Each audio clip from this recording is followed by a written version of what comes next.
mostly this talk is going to be about kernel pointers and how to get them. So brief introduction about myself. Not that I needed one after Hugo's excellent intro. So as he mentioned, I worked on ReactOS for a few years. That was a project that was trying to, and still is trying to, recreate Windows NT in an open source fashion. Windows NT, so Windows Server 2003 is the actual target kernel. That's not an easy task for a group of 10 or 20 people. So it's slowly chugging along. There's version 0.15 now. So they have USB working and sound, and maybe in 5 years they'll have 0.20 out. So yeah, it's slow. But the good thing about it is if you've ever reverse engineered Windows, if you've ever wanted to figure out how a function looks like, there's a good chance that function, or if it's in the kernel, was already reverse engineered. So suggest you take a look if you've never heard about it. So what do you do when you reverse a Windows kernel for too long? You go work at Apple, which is what I did. And then I started working on the Windows internals books and training. And I left Apple a few years ago to go work at CrowdStrike, which is a security startup in the Bay Area. Some of you may have heard about it. Basically doing security work both on Windows as well as on Mac. So I get to do kernel stuff on both platforms now. Anyway, so what I'm basically going to do in this talk is collect a bunch of information leaks that some of which are public and documented by people, but kind of all over the place, and try to give better structure definitions and better information about what those leaks give you. So some of this is going to be taking the old stuff and then putting it all together. And the other part is going to be new things. So let's say they were going to fix all those old things, or let's say that those things would become irrelevant. What other info leaks are there? And this is probably, yep. Okay. Oh, I thought it was on purpose. All right. So let's try that again. Nope, still no good. Well, the default, but let me switch that. So I'm at to duplicate.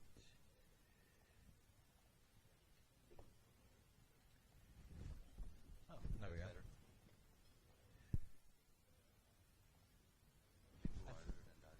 I think it's PowerPoint. Is that good?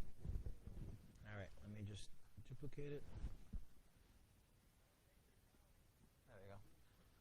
All right, sorry for that.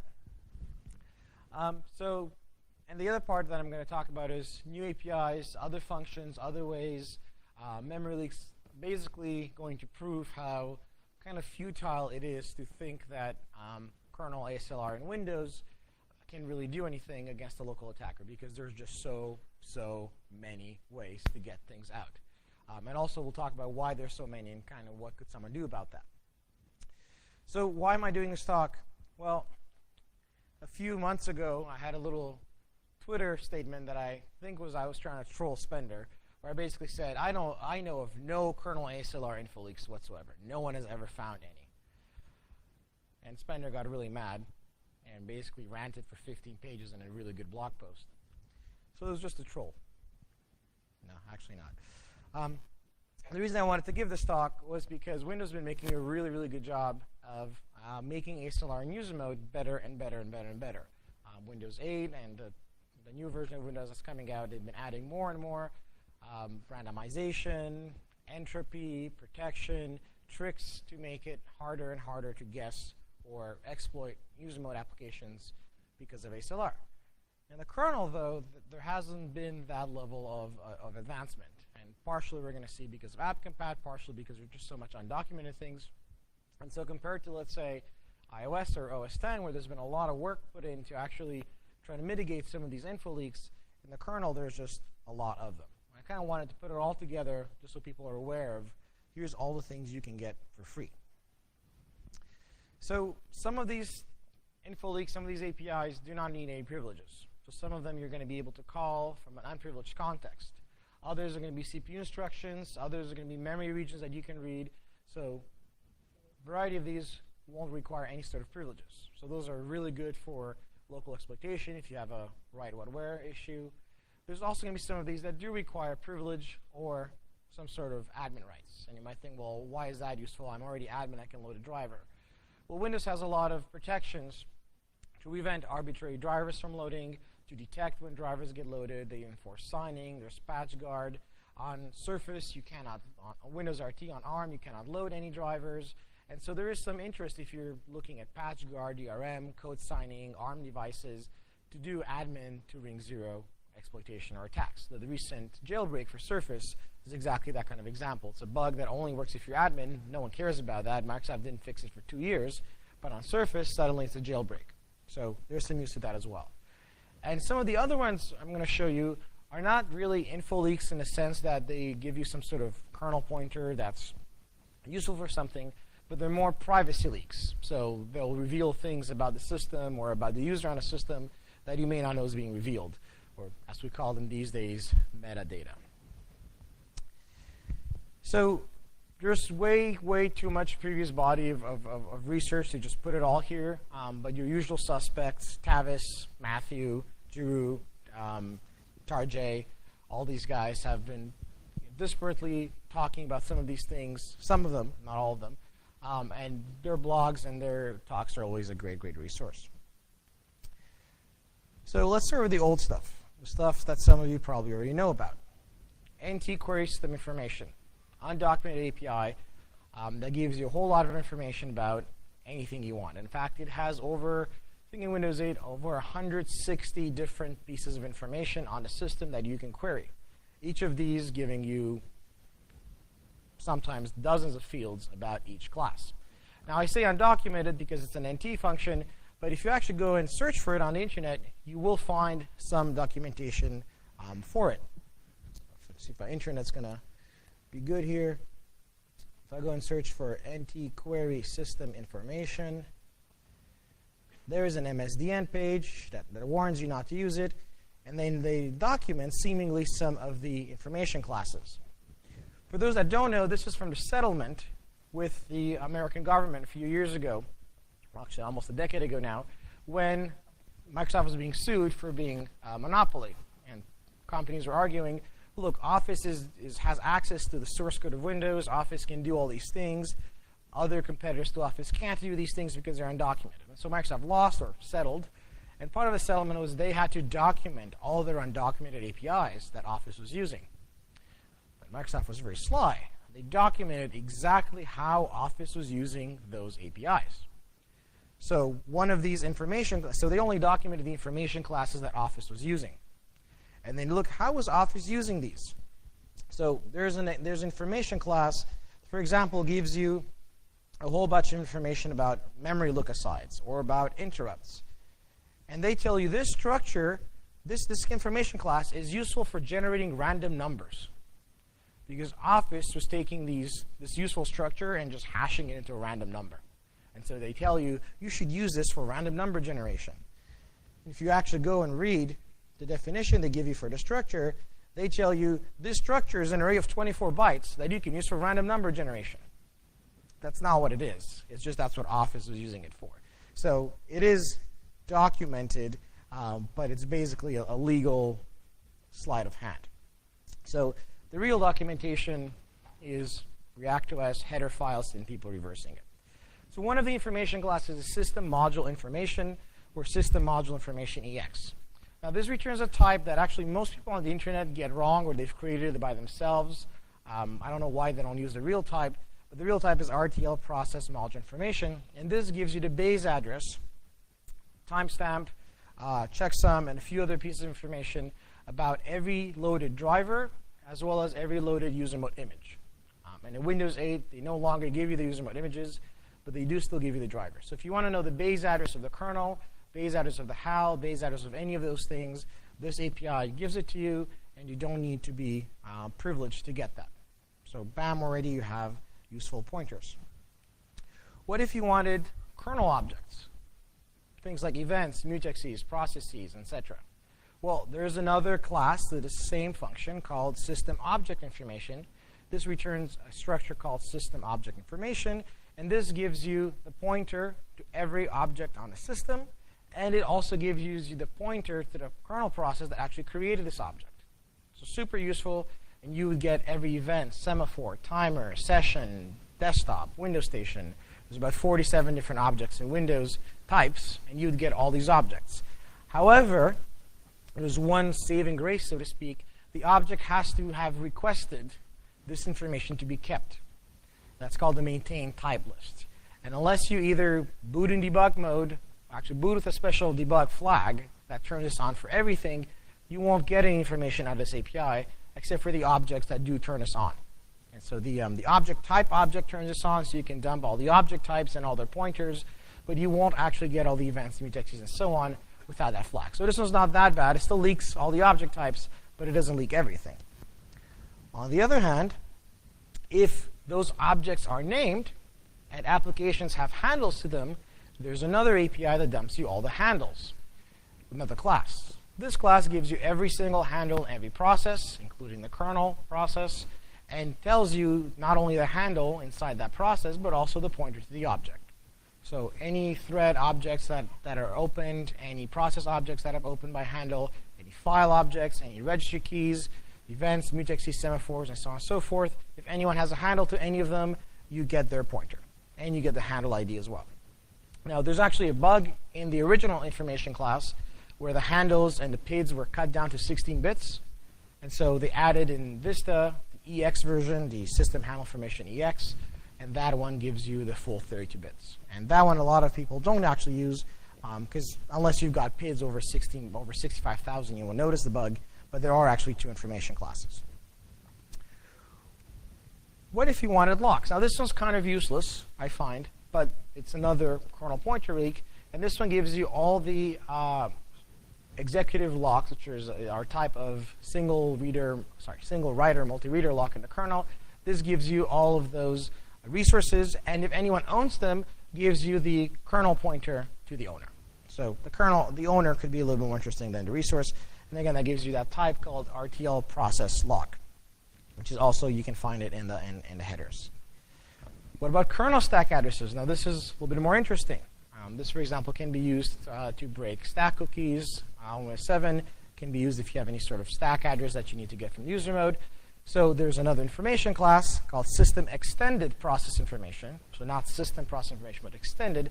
This one gives information on all the processes, and it gives information on all the threads in all the processes, including the kernel stack base and the kernel stack limit, as well as the user stack base and user stack limit. So you get all the kernel stacks, and you get the address of a tab as well in user mode if you were interested about that. And again, you don't need to be privileged to do this. So you can get everyone's tabs and everyone's stacks, including in the kernel. Now, there's one that actually is not on any papers that I've seen.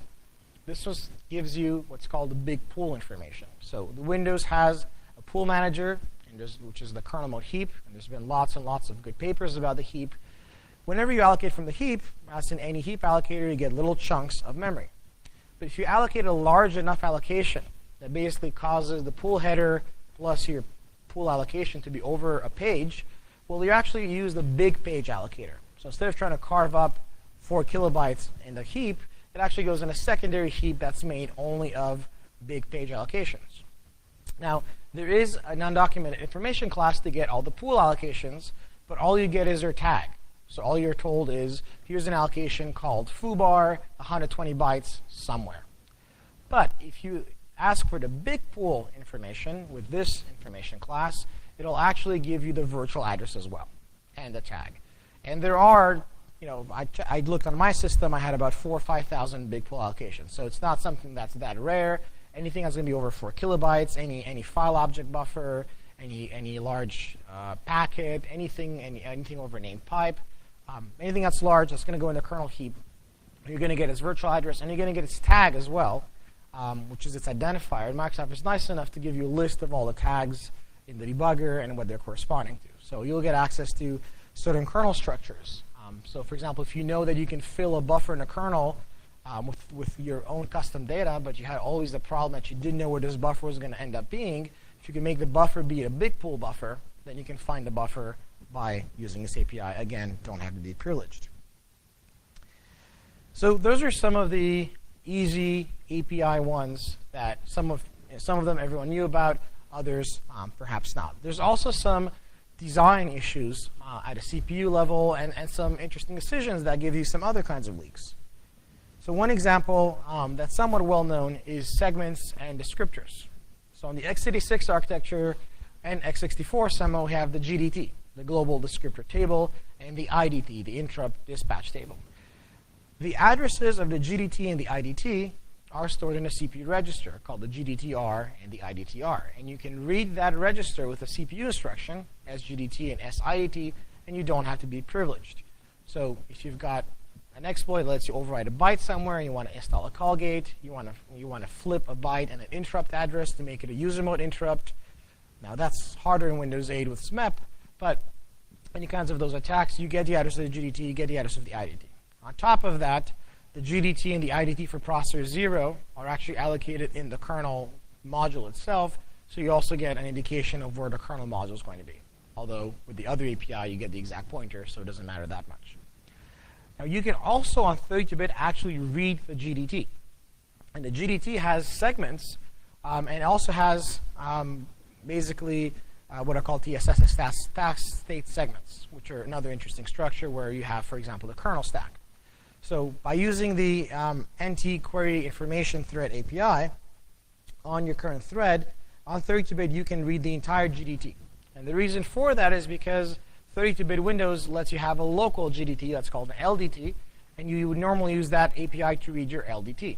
If you don't have an LDT, that would let you read the global one. So with that, you can get the address of the KPCR, which is a critical structure in Windows in the kernel, because the KPCR is stored in the FS segment. It's going to be in the GDT, and you can read it that way. So Drew, for example, talked about this trick. Now, 64-bit, because there's no LDT, you can't use this API, it just won't work. But you can still get the address of the GDTR and the IDTR. Now, another thing you can do on ARM, so on Windows 8 on ARM devices, is you can use the software thread ID registers. So ARM, when OSs like Linux and Windows wanted to port to them, did not have anything like segmentation. So something like the FS segment that would always point to the tab, or the GS segment in Linux that always points to the TLS information didn't exist. So they told ARM, you guys should add in the architecture some sort of set of registers or a register that we can set in the kernel and that user mode can read sometimes to replicate the fact that I can get the PCR from somewhere and I can get the tab from somewhere. And ARM did that. But interestingly, ARM added 3 registers. One of them that they called user read-write, one of them that they called privilege read-write, and one that they called user read-only. And so what Microsoft does, and you can look at I'll show you the header files, they store the tab in user read-write, which makes sense because that's just like the FS segment on x86. So you can always get a tab address on ARM by reading that. In privilege read-write, they store the KPCR, which is equivalent to what the FS segment or the GS segment is in kernel on 32-bit or 64-bit Windows. But they got another one. They got a third one they got for free. And so there, they actually decided to store the K thread. To get the K thread on 32-bit, you normally have to read the PCR and then dereference the K thread. And that's the current thread that's executing. On ARM, they said, well, we have a register there. Let's use it. But interestingly, this register is actually user read-only. So by doing the right ARM instruction, you can read on a Surface device, for example, the current K thread address. Not that it matters that much, because we just saw a bunch of APIs where you could do that anyway. But let's say they killed all of those APIs somehow, you'd still have this. So how can you tell this? So if you actually get the Windows 8 header kit, in the include directory, you want to win nt.h. They're going to have there the intrinsic that you can use to actually read that. So I'll just show it to you so you'll know what I'm talking about. Nt current. So that's NT current tab on x64 for those of you who are aware, who know about the GS segment. And then you have NT current tab on ARM. So on ARM, to read those kind of registers, you use this instruction called move from coprocessor, which is MCR and MRC, depending if you're moving from or moving to coprocessor. That's an intrinsic that you get for free. And CP15TP-RURW is the definition of the coprocessor 15 register that has the TEB on Windows. So if I go search for it, I should find it. There you go. So basically, if you were to do MCR 15.0.13.02, or just use the intrinsic in Visual Studio, you would be able to read the current TEB. And if you passed in 3, which is read or read only, then you'd be able to read the current K thread. And if you look at the kernel headers and NTDK, you'll see this one, RPRW, being used as part of KE get PCR, which would read FS on x86. It reads this register. So we have a register on ARM, just like on x86, kind of that gives us information that we don't need to be privileged to get. We also have something that might be more useful if you're doing a physical RAM attack, like the one I did a syscan last year, where I had a bug in Windows where I could modify physical memory, and I needed to know an interesting physical address to attack. Well, back in 2003 and earlier, you could map device physical memory, get the RAM address, and map that or scan it. They killed that feature, but they added another information class called system firmware table information. And with system firmware table information, you're able to request some physical addresses. You're able to request the SM BIOS tables that have things like who made your laptop, what kind of battery do you have, what kind of RAM you have, and you can request the ACPI tables. And those tables sometimes contain very useful information, like EFI information, EFI functions, pointers to other physical addresses. And so if you do have a write-what-where bug at the DMA level or the physical memory layer, dumping the ACPI tables is something you can do from user mode and read those addresses. Another thing I want to talk about, but that unfortunately Drew talked about, because we always end up doing the same thing, are trap handler leaks. So when I was working on ReactOS, reversing all this, I noticed an interesting pattern that Windows sometimes uses. Most of the time in Windows, when you're in the kernel and you're touching a user mode address, you're going to build an exception frame. You're going to use try except, you're going to use SEH to make sure that if you crash while accessing a user mode pointer, you have an exception handler that kicks you back into user mode. But there were 2 or 3 functions in the kernel, like the system call handler actually, that when the system call handler was touching user mode memory, there was no exception handler. And now when I was reversing it and doing the code in ReactOS, I was thinking, this can't be right. I mean, there can't be such a huge bug in Windows where the system call handler just touches things blindly. And I wrote some code, and yeah, in Windows it wasn't crashing. In ReactOS it was crashing. So some people are like, well, we should add an exception handler. I'm like, well, no, Windows doesn't have one. What's going on? So we started looking at the exception handler, the page fault handler in Windows. And it turns out that if you have certain exceptions on certain addresses while you're in the kernel, the page fault handler says, you're in the system call handler. I'm not actually going to do a page fault. I'm not actually going to crash the machine. I will manually generate an exception as if you had an exception handler. Why do this? Because at least on x86, setting up an exception handler is expensive. You have to push stack on the front. You have to push stuff on the stack. You have to set up the exception record in the KPCR. And so every system call to do this, on the off chance that the pointer might be invalid, is not worth it. So instead, they don't set up any exception frame. They just try touching it. And in the exception handler, if they see that the one instruction they know that is at address X touch something, then they won't actually crash. So what Drew realized is, well, what if I just manually try to jump in that address, thus generating an exception at that address? Won't the kernel then think that I'm actually the system call handler? And it turns out that, yes, if you just jump to those addresses, you can cause interesting behaviors up to crashes. It also means that if you just randomly try to do things, like randomly try to touch addresses, at you normally get a crash. But if you touch the address that's one of the magic ones, then you'll get a special crash that will look like you're the kernel. So you can either guess the addresses if you don't know them, or if you know them, you can create interesting behaviors. So trap handlers have all these interesting hacks, and Drew's paper on his blog talks a little bit more about them. And again, this you can just do within the context of your own process.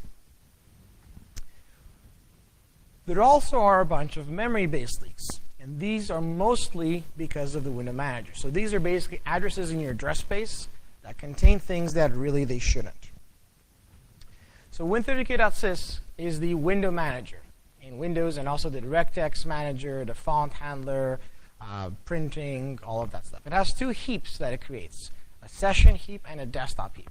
Now, to simplify, you can think of the session heap as where the handle table of all the graphical objects are, and the desktop heap is where all those window graphical objects are actually living in. The addresses of those two things are actually given to you in user mode. So if you look at any user mode process, so let's say I'm going to attach to, let's say, Explorer right here.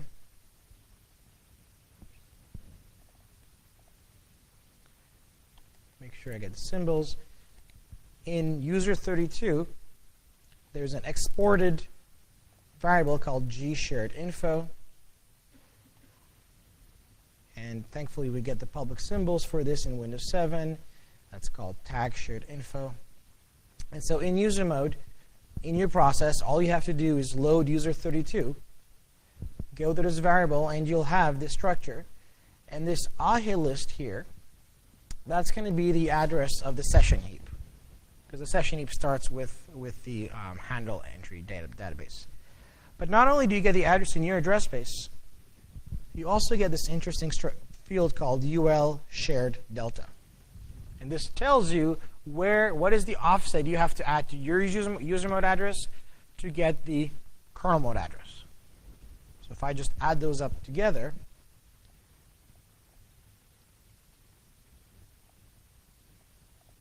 I get this pointer, which if I had actually dumped the gsharedInfo in the kernel, would match.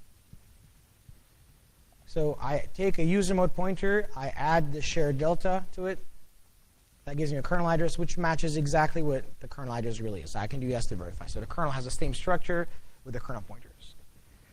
So that's how you get the session heap. Now in that, and we'll see what's in there, you can also get the desktop heap, which has all the actual objects. Now the desktop heap is a little bit trickier. In the tab,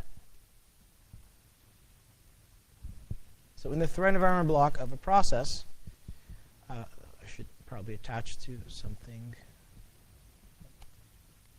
Let's pick one of the graphical threads. So if you're a thread that is a GUI thread,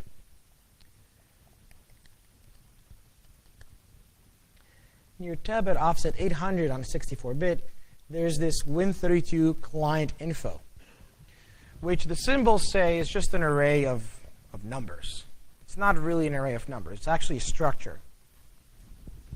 So if I take my tab address, add 800, and dump this as what's called a tag client info, I actually get the structure,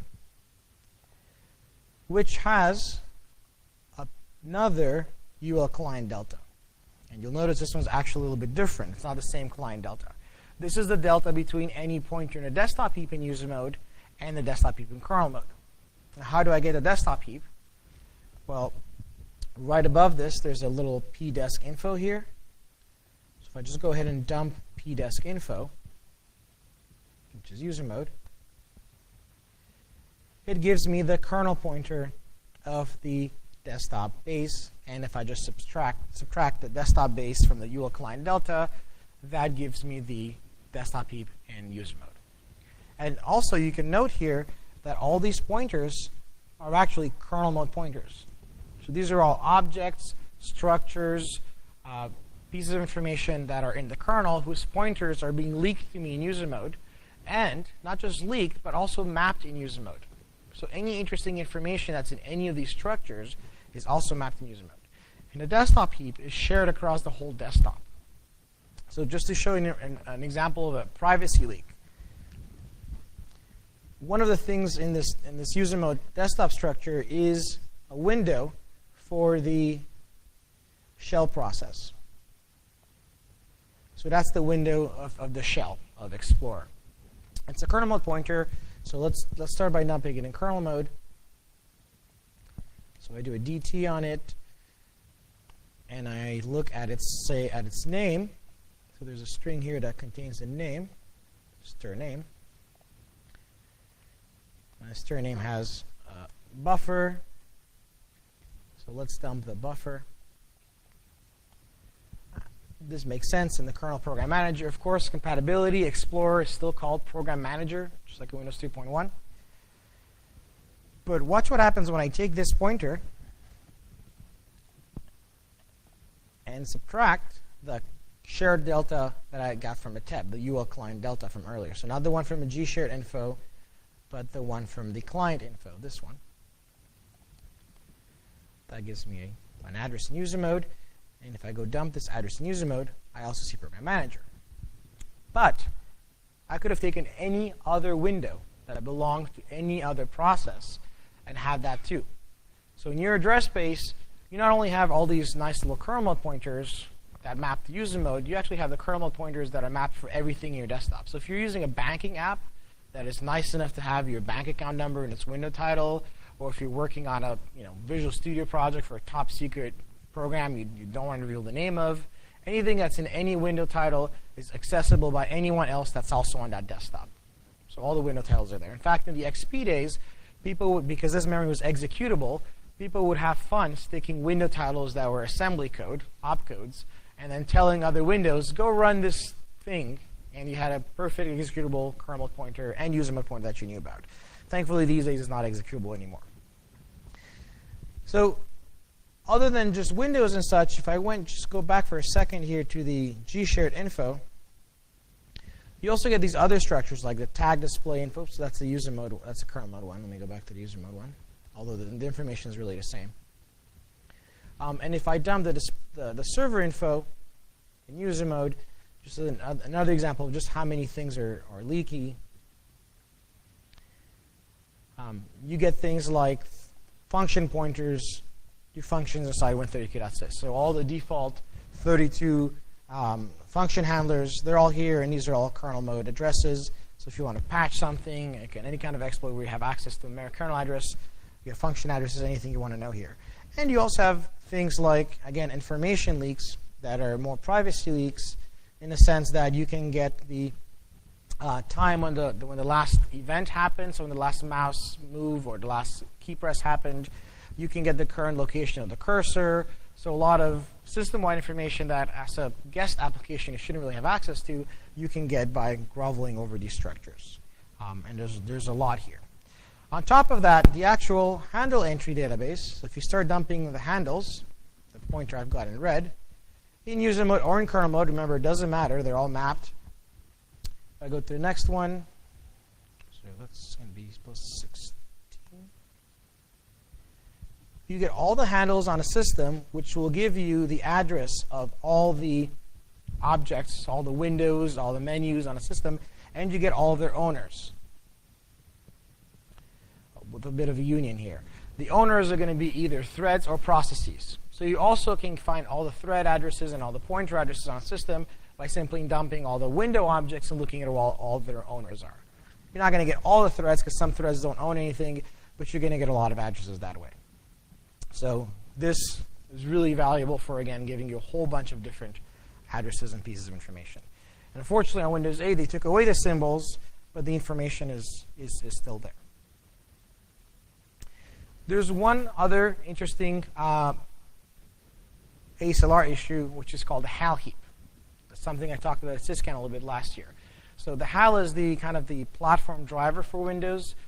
It's the motherboard driver that loads before anything else, hardware abstraction layer. It loads so early the memory manager isn't ready. And so when it needs to allocate virtual memory, it has to do it in a way where it knows that that memory isn't being used right now, and that it's going to know that later when the memory manager loads, the memory manager is never going to use that memory. So there's a contract across the bootloader, the HAL, and the kernel that says the address FFD0000 all the way to FFFFFF minus the shared page belongs to the HAL, and the kernel will never allocate any memory there. The bootloader will never allocate any memory there, and the HAL will only allocate memory from there until it's ready to go through the pool APIs. And that's where the HAL is going to store things like ACPI tables that it caches. It's going to store things like some of its objects. And so you have a static address in the kernel that you can always use. Actually, in Windows 7 and right up until my talk at SysCan, Windows 8 had this issue too. They fixed it. This was also executable. So it actually had a nice executable fixed address. You still have that on Windows 7 and Vista, and down level on Windows 8 it's no longer executable though. And on Windows 8, what you have there are a lot of pointers. So if you ever have any kind of ability to read from the kernel, or you can overwrite something in the kernel, there's a lot of interesting pointers there, including pointers for some callbacks. So this was something I used in my attack last year. Oh, it looks like my VM died. Let's bring it back up.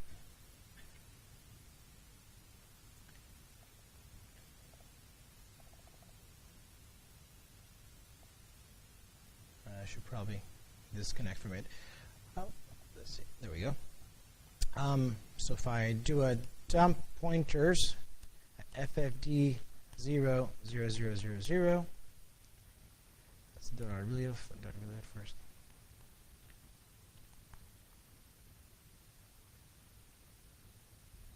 There we go. So one of the things they did in Windows 8 is they made the HAL kind of have its own set of objects. So for every interrupt controller, you have an interrupt controller object. It's kind of like a C++ object. It has a vtable for all of its functions. The DMA controller has an object with a vtable for all of its functions. The timer has a vtable with all of its functions. And those things are allocated so early that they have to come from the HAL heap. So in the HAL heap, you have these vtables. And so if you could overwrite any of these pointers, for example, end of interrupt, that's something you know is going to be called very often. So as soon as you overwrite that, your code is going to get control, if you have a way to overwrite it, obviously. And then there's the ones, the one I used was the timer one. That's used when querying the current timestamp counter, so I probably skipped it already. There's lists as well, which you could corrupt. Yeah, so the one I used was the TSC query counter, which gets called almost every millisecond. And so instant code execution once you can override this pointer. So those are going to be at fixed addresses in the HAL heap. FFD000. Now, other than these guys, we also have some interesting debug and tracing APIs. And these ones reveal even more. But these ones, however, do usually require some sort of privilege, some sort of admin rights, something that's going to give you access to them. And a lot of this is based around ETW, which is event tracing for Windows, and WMI, which is the Windows Management Instrumentation. So these are traces that you can enable. And on Microsoft's website, they have this, if you search for MSNT system trace, it will give you all the traces that you can enable. And I think I had it saved in Chrome. Yep. So event tracing MOF classes. MOF is their object format. And the MOF classes for system trace are going to show you how you can trace things like ALPC messages. You can trace all disk I/O. You can trace all file I/O. You can trace image loads. You can trace object manager stuff. You can trace page faults, and a whole lot more. Now, when you start tracing these things, you're going to get, for example, if you trace process creation, it's going to give you not just the image name of the process that got created, it's actually going to give you the eProcess pointer of the process. So you're going to get the kernel pointers of any process that gets created, and the physical address of the page directory. So just by starting a trace, you'll get all the CR3s, and you'll get all the eProcess addresses. You can do a trace on threads. You do the trace on threads, you get pretty much all the information that that you could get through the API, including the kernel stack address, base and limit, and the kernel, stack base, kernel stack limit, and the kernel stack address, which again should not be public. You can also get all the spin lock addresses. So these spin locks are commonly used kernel locks, just like in any other OS. And if you turn this trace on, every time a spin lock is acquired or released, you'll be able to see that. So you'll get all the pointers to all the spin locks, and you'll get all the pointers to the caller of the spin lock. So you'll get a whole bunch of kernel function addresses, because kernel functions are always trying to allocate to release and acquire spin locks. And they'll even tell you the function was a DPC or an ISR. So if it was a deferred procedure call or an interrupt handler or just kernel code. You can also trace resources, again, just like the kernel locks. Again, moderate usefulness. This is going to give you a bunch of pointers to locks. Probably not that useful, but just mentioning it. You can also get a pointer to all the I/O packets and all the file object addresses. So if you're tracing I/O, it will give you every I/O packet address in the kernel and every file object pointer that this IO is targeted to. So something else that you could modify. And if you turn on page fault tracing, you're actually going to get the kernel pointer of every page fault, actually user mode page fault and kernel mode page fault, and the caller that caused this page fault to happen. So if you know that some interesting function will fault if you do some interesting thing, you get the address of the kernel function and the address of the program counter. And again, these things you do have to be bug privilege or the trace privilege to use them, but on something like a surface where you get no access to the kernel, this gives you a lot of valuable information as to what's going on, where the address is. And you can also play some of the games that, again, Drew talked about, which is, let's say you know that a PS2 keyboard driver touches a certain address or does a certain thing for every press. You can use tracing to, for example, figure out what key presses are being pressed by looking at the page faults. And there's a lot more. You can trace DPCs and ISRs. So those will give you all the handlers for interrupts. You can trace image loads, which is another way of getting all the kernel base addresses. You can turn on pool tracing, and this will actually give you not just the tag of every kernel memory allocation, but also its address. So anytime the kernel makes any memory allocation anywhere, you'll get the address and the tag. Plus, for all these tracing things, you can also enable kernel stack tracing.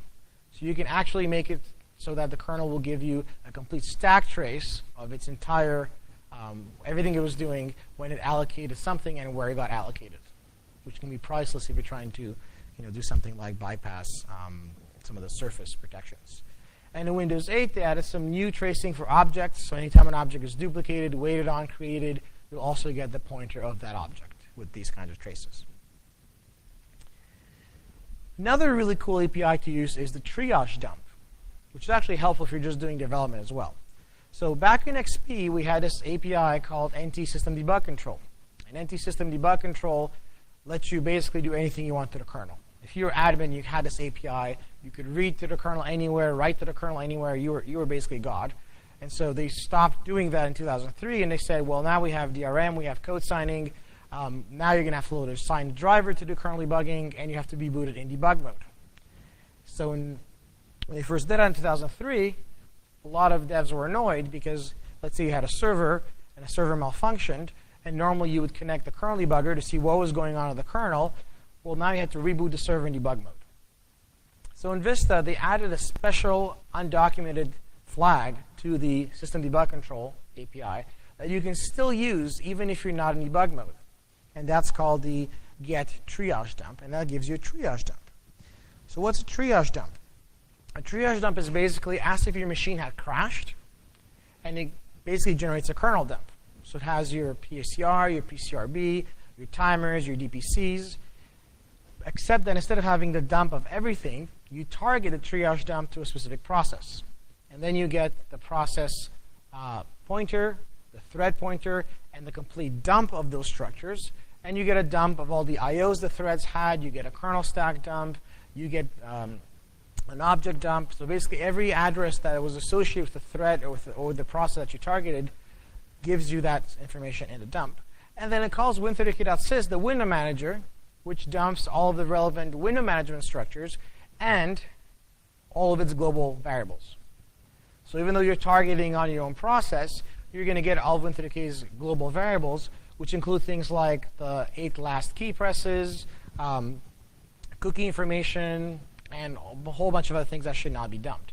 And the reason for that is because they're not actually stupid. They weren't actually trying to do that.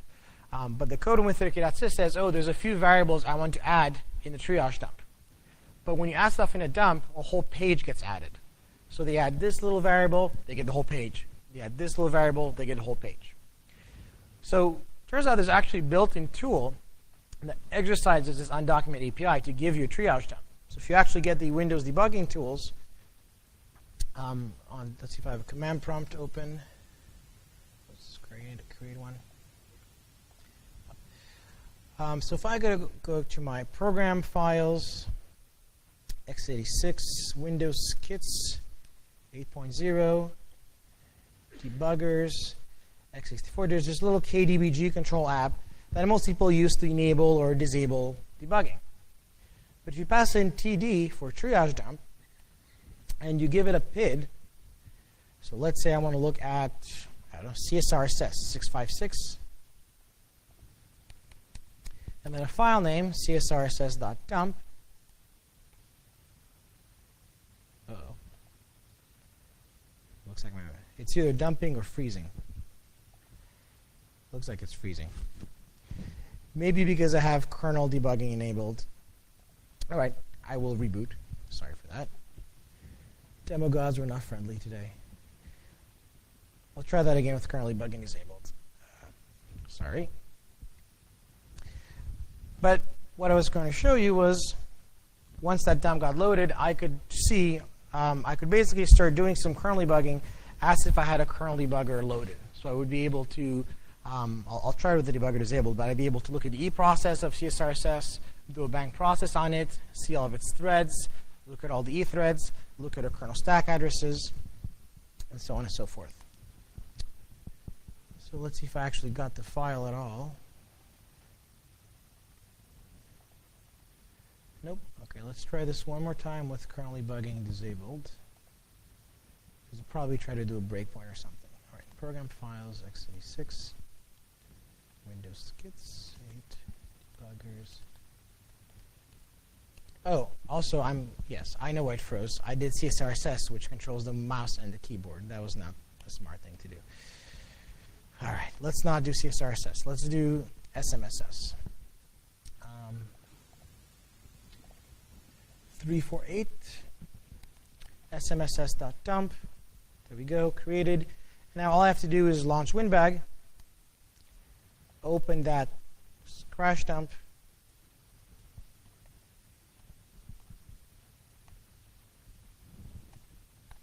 smss.dump, and it will basically behave as if I'm doing kernel debugging, and say, do you have a nice little bug check here? 69, 69, 69, 69. Haha. That's what they hard code. And I can start looking at a stack. And I see that it crashed while trying to essentially do the mini dump. If I do a bang process, a bang PRCB, for example, that works. A bang PCR, that one doesn't work, but I can see the PRCB, which is one of the kernel structures. So I can see all these kernel pointers here. I'd get a dump of my PRCB. I can do a bang process to see the current process, SMSS, and see all of its thread structures. And I should have picked the graphical process because this one has no Win32k information. But I should still be able to look at some of the globals here. Let's see. I don't know if it's going to work because it's not a graphical thing. Let's see. AD. No, so it didn't work because I didn't pick a graphics process. But if I pick a graphics process, all these globals would also work. But you can already see that my bang thread works, the bang process works. I'm getting kernel stacks. So it's a nice little API that basically is very helpful for developers if they're trying to do kernel mode debugging without having the kernel mode debugger turned on, because I just disabled it before doing this. It's also useful, again, if you're doing stuff on Surface or if you're trying to get pieces of DRM information, because all these kernel pointers are basically given to you in this triage dump.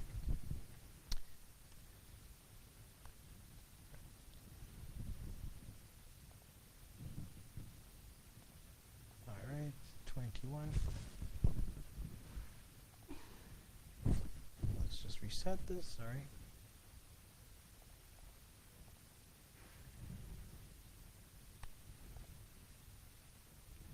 Oh, resolution. Thank you. Sorry, again. Screen resolution.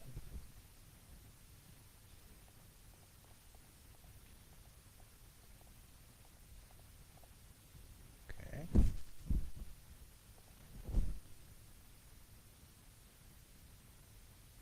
There we go.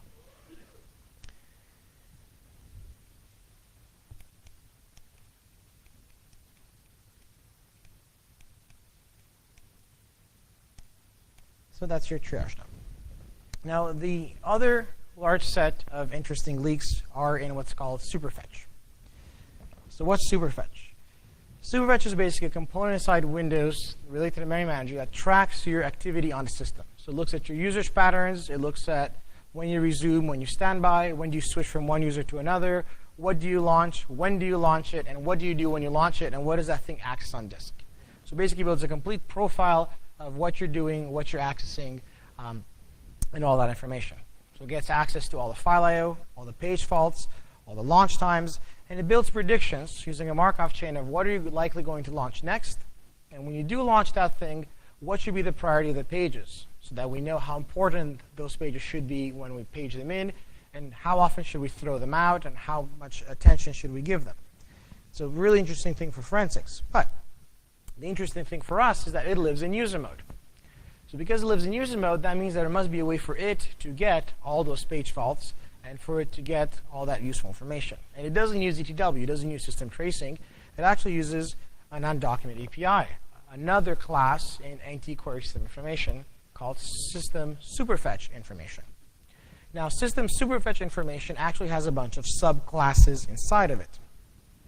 So you get a structure called superfetch information, which has a superfetch information class.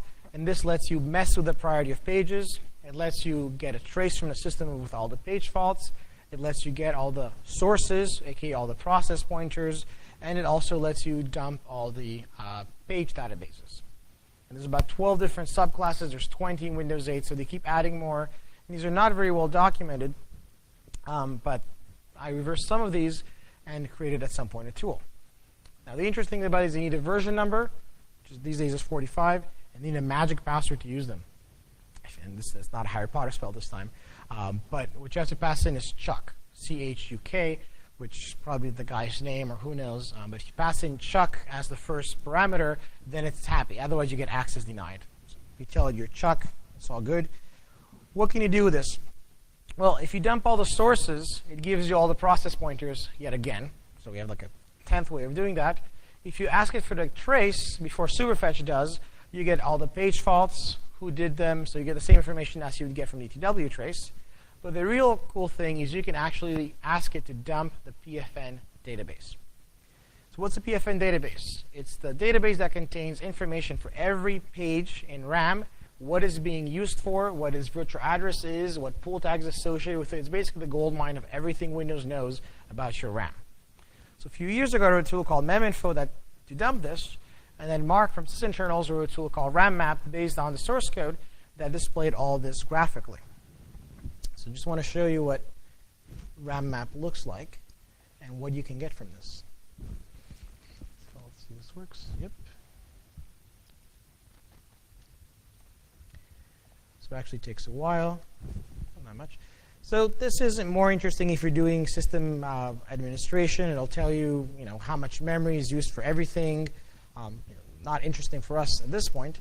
What's interesting is if I go to the physical pages view, it will now let me, from user mode, without loading anything in the kernel, just by using this undocumented API, get every single physical page. What list is it on? Is it active? Is it free, etc.? What is it being used for? And depending what it's being used for, I'm going to see if it's associated with an image file, with an offset in that image file, with a file name, with a process, with a virtual address,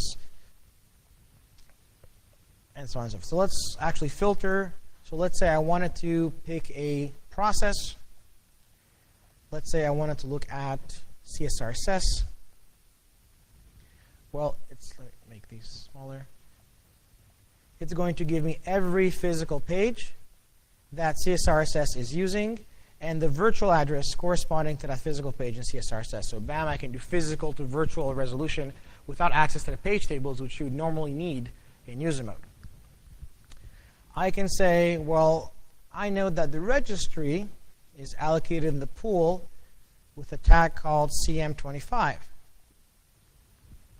So these are all the page pool allocations in virtual memory that have this tag. And here's where they are in RAM.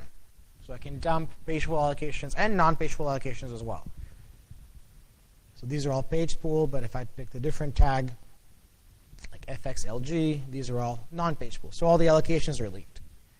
And I could even pick a file. And this is going to be any file that is cached in memory, including files I have not been using for a while. I could pick a file from one of the labs I did on my training this morning. Let's see. So that's a lab, not this morning, this week.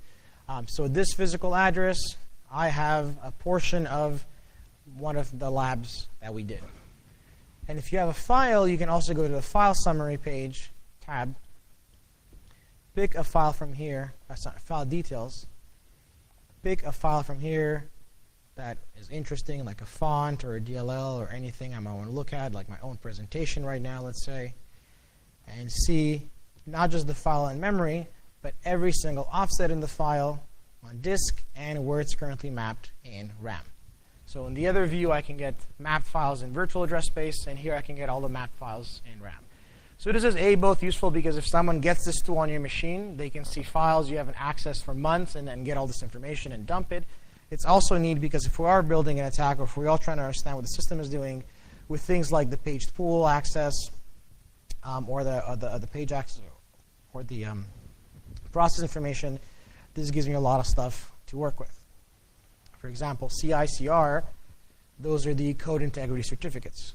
Well, now I know where they all are, which I shouldn't from user mode. So really neat API that gives you basically a complete dump of everything you could ever want. And that's it for now. Could go on for another hour. Point being, there is a whole lot of stuff that is made public to user mode that shouldn't be public. Some of it across privilege boundaries, so you can say, well, you have to be admin to do that. But a lot of it, as we saw initially, without having any privileges whatsoever. And so really, you think, why is Microsoft not taking this more seriously? Well, they actually do care. They care a lot. The problem is the second they try to change any of these things, developers complain or users complain. If you try to get rid of that Superfetch API, everyone who uses RAM map would complain that RAM map no longer works. If you try to get rid of the API that gives you the object addresses, well, Process Explorer wouldn't be able to do that anymore, and people use that functionality. So a lot of it is because people actually depend on those features. On Mac, Apple's a lot more, well, too bad, you shouldn't be doing that, and they just kill it. But as we know, Microsoft really loves their app compat. Now, it may be a good idea to start adding some privilege checks around some of the APIs that don't have any, and see how that works. But even if you do that, when you have systems like Surface or systems where there's DRM in the kernel and code signing, even privileges may not be enough. So really, there should start being more work towards kind of not giving you so much information in user mode. There's a reason there's a ring 0, ring 3 boundary, and that reason should be respected. So if you're interested in knowing some of these structures, some of these APIs, and you actually want the real definitions, one of the things we worked on at REactors is something called the Native Development Kit, the NDK. And this is basically as official as you can get, undocumented header file that instead of guessing what the fields are called and what they look like, use things like PDB information. Asserts back in Windows 2003 actually had strings in them. So when they were looking for structure fields, you could see the strings. Accidental blog posts by Microsoft employees. Private PDBs. And yes, the private PDBs for Windows 8, some of them are still on the symbol server. My class told me that yesterday. On the public symbol server. Header files that sometimes end up on Windows CE. So it really tries to use as much publicly available information to build that. It doesn't use anything from source code leaks or anything from weird websites. Drew's blog talked a lot about some of these things in the past, and his slides at Confidence 2013 at Syscan mentioned specifically the trap frame stuff, which is very interesting. So how to generate trap fault errors that leak the address when you do that. So I recommend you take a look at those if you're interested. So any questions?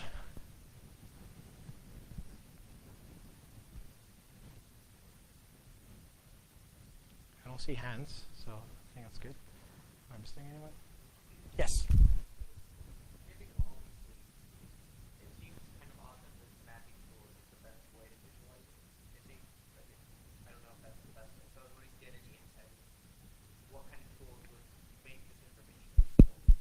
Automation or just how present the information in a better way. Yeah, so I actually have a coworker of mine called Alex Rodocha, which is working on page table visualization. And one of the things he's trying to do is basically build a more useful tool for actually visualizing some of this information, finding connections, and automating you could easily write, for example, a win-back script that automates the fact that pointers, things that start with FFFFF on 64 bits should not be in your user mode address space.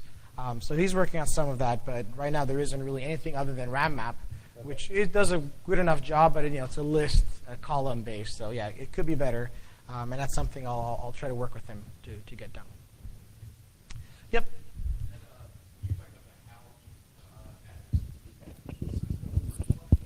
That is a virtual address.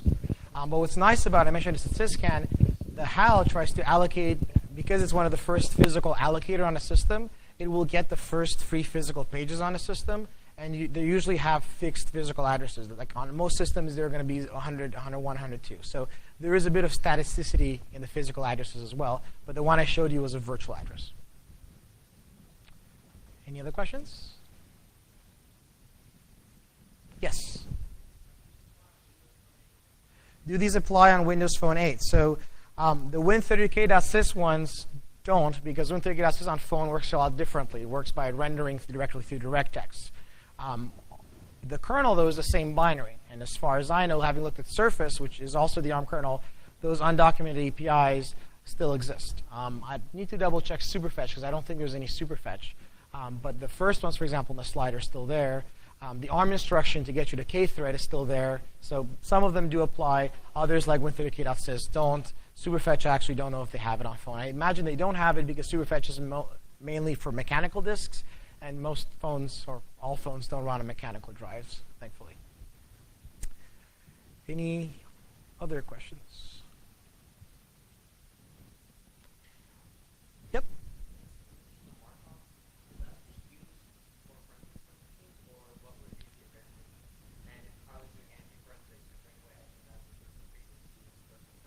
Yeah, so for the Superfetch actually keeps all that information on disk as well. So if someone has access to the Superfetch databases, you could dump them and basically do a lot of forensics. Superfetch keeps track, for example, of all your application launches and their timestamp in the last year. And a lot of that is in here. Now, Crosstrek, we actually try to build a tool to mine that and parse it. But it's extremely hard because the databases are really hard to parse. But yeah, there's definitely a lot of stuff that could be useful for that. Now, for anti-forensics, you could just wipe the prefetch directory. That's one thing. In memory, I'll just finish with this. RAM map does have a cool option called empty. And if you empty all these things, it'll pretty much wipe anything that's cached in memory. Now, if you still have the databases on disk, the first thing Superfetch is going to do is say, ooh, memory's available. Let me put everything back in. But if you delete the databases and wipe all of this, then you will have a much cleaner system for when they're grabbing your metadata. All right, I think I'm up. Time's up. So one last question? All right, great. Thanks for listening.